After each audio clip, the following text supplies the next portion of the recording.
আওয়ামী লীগকে ক্ষমা করলে আল্লাহর কাছে জবাব দিতে হবে, বলছেন দুলু।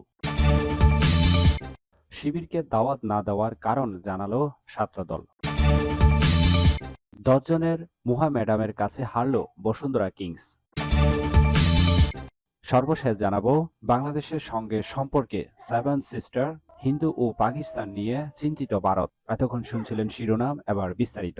নিয়মিত সংবাদ পেতে চ্যানেলটি সাবস্ক্রাইব করে রাখুন এবং ফেসবুকে নিয়মিত সংবাদগুলো পেতে চাইলে অবশ্যই পেজটি ফলো দিয়ে রাখবেন।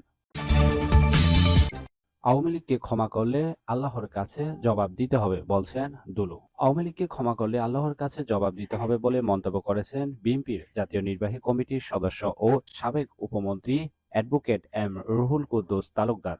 বিকেলে সিংড়া কোর্ট মাঠে উপজেলা বিএনপির আয়োজিত এক জনসভায় প্রধান অতিথির বক্তব্যে এ মন্তব্য করেন তিনি।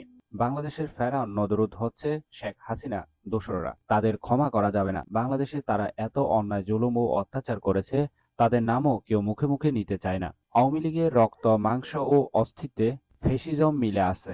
জুলাই বিপ্লবে ছাত্র জনতার উপর নির্বিচারে গুলি চালিয়েছে। তারা প্রায় 2000 মানুষকে নির্মমভাবে হত্যা করেছে।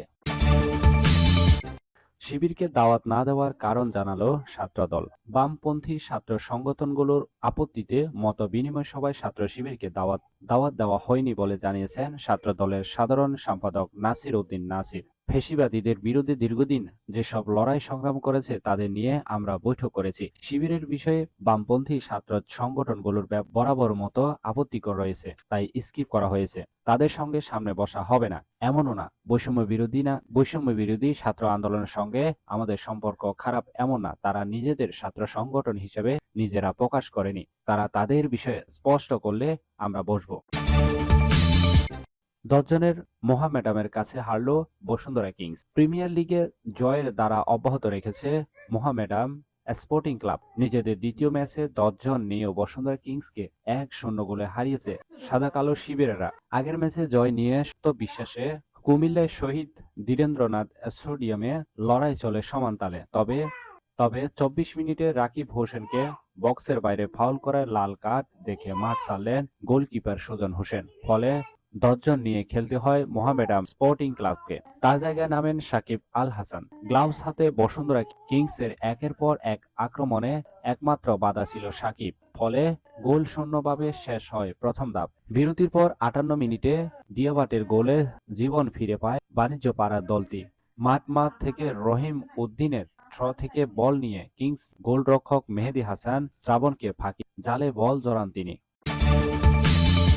বাংলাদেশের সঙ্গে সম্পর্কে সেভেন সিস্টার্স, হিন্দু ও পাকিস্তান নিয়ে চিন্তিত ভারত। ভারতের আগরতলা বাংলাদেশ সহকারী হাই কমিশন কার্যালয়ে হামলা ও পতাকা মোড়ানোর পর দিল্লিকে কড়া প্রতিবাদ জানিয়েছেন ঢাকা। আওয়ামী লীগ বিরোধী সব রাজনৈতিক দল, ধর্মীয় সংগঠন ও ছাত্রদের সঙ্গে নিয়ে জাতীয় ঐক্যের ডাক দিয়েছেন অন্তর্বর্তীকালীন সরকারের প্রধান উপদেষ্টা মোহাম্মদ ইউনূস। বৈঠকে দেশের মর্যাদা ও সার্বভৌমত্ব রক্ষায় সবাইকে ঐক্যবদ্ধ থাকার ঘোষণা দিয়েছে। আওয়ামী লীগ সরকারের সময় গত 1.5 দশকে ভারত বাংলাদেশের সম্পর্ক যে উচ্চতায় পৌঁছানোর কথা বলা হতো, 5 আগস্ট শেখ হাসিনার সঙ্গে পতন হয়েছে সেই সম্পর্কের।